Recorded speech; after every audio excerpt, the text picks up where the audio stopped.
The fact that under no circumstances a body can travel faster than the speed of light leads us to the conclusion that its resistance against the acceleration, that is, its mass, should infinitely increase as its speed approaches the speed of light. A mathematical analysis leads to the formula of this dependence. If m sub 0 is the mass at very low speeds, the mass m at a speed v will be the following. Thus the resistance against the acceleration tends to infinite when v approaches c. But since the speed of light is 300,000 kilometers per second, its relativistic effects are almost impossible to appreciate in ordinary life. Oh, I'm dreaming again. But everything looks quite normal here.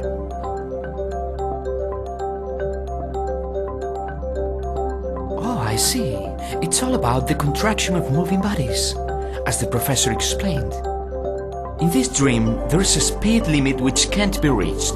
That's why the policeman on the corner looks so lazy. He need not watch for speeders. Well, this is a dream, and this bike seems to be here just for me. I think nobody will care if I take it. Let's see if I can catch up with her. Great! I see the trick now. This is where the word relativity comes in. Everything that moves relative to me looks shorter to me.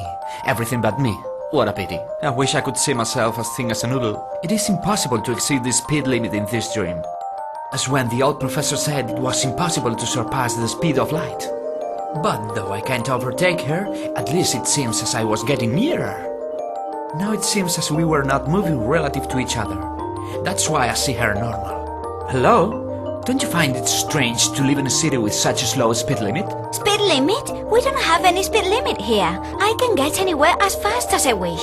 Or at least I could if I had a motorcycle instead of this nothing to be done with all bike. But you were moving very slowly when you passed me a moment ago. I noticed you particularly. Oh, you did you? I suppose you haven't noticed that since you first talked to me, we have passed 5 blocks. Isn't that fast enough for you? But the streets became so short. What difference does it make anyway? Whether we move faster or whether the street becomes shorter? If I step harder on the pedals, the blocks become shorter and I get there quicker. Don't you think? You see, here we are. Well, as you wish, but look at the clock. It took us half an hour to go these 10 blocks. When I saw you first, it was exactly noon. And did you notice this half hour? It seemed only 5 minutes to me. That clock is too fast, no doubt. Or your watch is too slow because you have been going too fast. What's the matter with you anyway? Did you fall down from the moon? Well, let's wait for some minutes to check if the watch loses. Perfect. Hello, my dear granddaughter. I'm home again. Granny, my dear Granny, did you bring me any present? Be patient, my dear. Mwah, mwah. Is anything wrong, young man? Yes, no. Excuse me, I know it's not my business, but may I ask you, are you really the grandfather of this nice old lady? You see, I'm a stranger here and I never... Oh, I see. Because of my work. I travel quite a lot, and as I spend most of my life in the bars, I naturally grow old much more slowly than my relatives living in the city.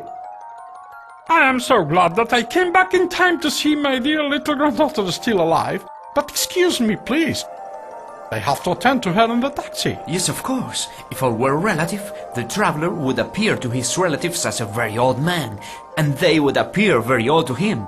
Although both sides might in fact be fairly young. But what I'm saying now is definitely nonsense. One could not have relative whiskers. Excuse me, sir, will you be so kind and tell me who is responsible for the fact that the passengers in the bus grow old so much more slowly than the people staying at one place? I am responsible for it.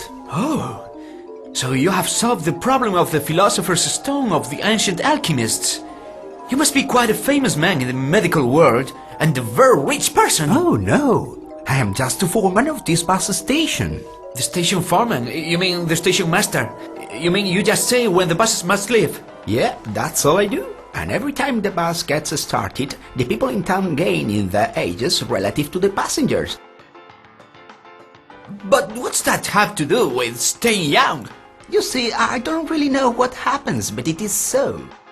I asked a university professor who travels in one of the buses about it once, but only got a bunch of incomprehensible talk, including something about the red shifts of the sun, or something like that.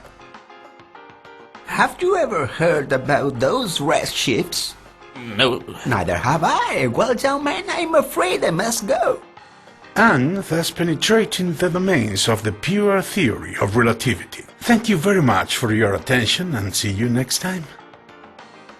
I think it's high time you laid a table, little boy. Yes, ma'am, I'm coming. Didn't you hear me, Tom? Mommy, what time Dinner is it? is